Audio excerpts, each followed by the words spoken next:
This is highly technical, but I want to get it down because the workflows have changed so radically. In 1978, if you shot video in the field, you shot it as a television thing. I was trying to handle it as a film thing. I was trying to do a film shoot and a film edit using this new technology. There was no shooting script on it, and there was no editing script. I mean, we ended up with 35 hours of footage. I had no ideas about the blues. Everything I learned to make the film came from hearing Alan and Worth talking, what they said about what we recorded.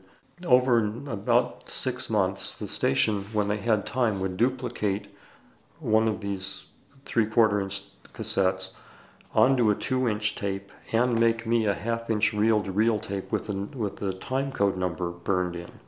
Then I would look at it and make my notes of what was good and what I wanted to use.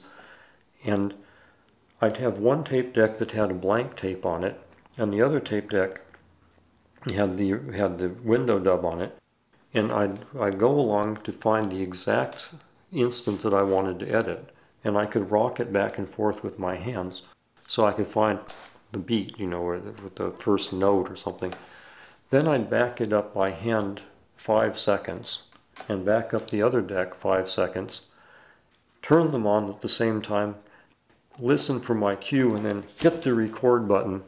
And then I'd write down these 8-digit numbers of the hour, minute, second, and frame. I had a highly accurate list and a really messed up, nasty, ugly looking black and white tape that didn't have the edits happening exactly right. And it took a year to edit the tape. I would build sequences with what I had, and I wrote commentary, I wrote narration, and Alan came up 2 or 3 times, about 4 times during the year, and Worth came out a couple of times, and we would go over the rough cuts I had and decide if we wanted to change a song or put them in a different order. But basically I made a structure, and then we tinkered with that structure.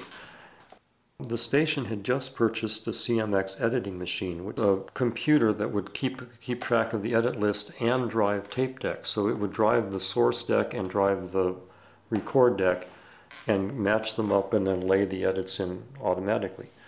The engineer and I would sit there and build the edit shot by shot. To do a simple thing like have a musician playing and dissolve into a landscape and then dissolve into another musician playing and have the music dissolve underneath and then maybe have a little sound of the road. It took about 15 discrete edits to make that happen. And it took about 2 weeks just to build that list into the computer, and then people could finally see what we had.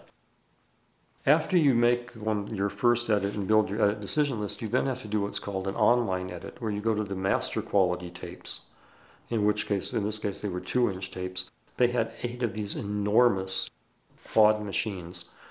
We went through the edit list again. There were 8 guys. Each 2-inch tape was big. It weighed about 10 pounds, or 8 to 10 pounds.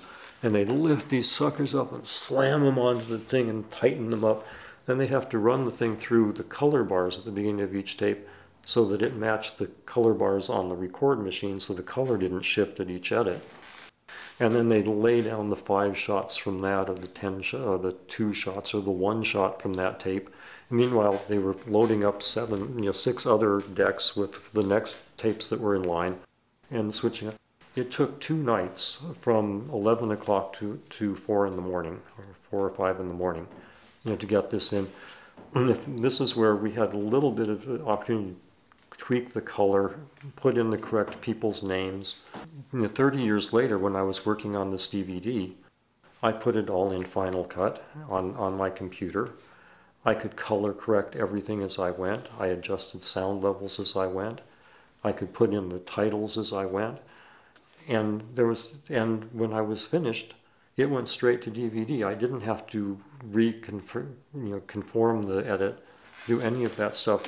It was so much easier to do it now. I mean, I'm glad I lived long enough to edit on Easy Street.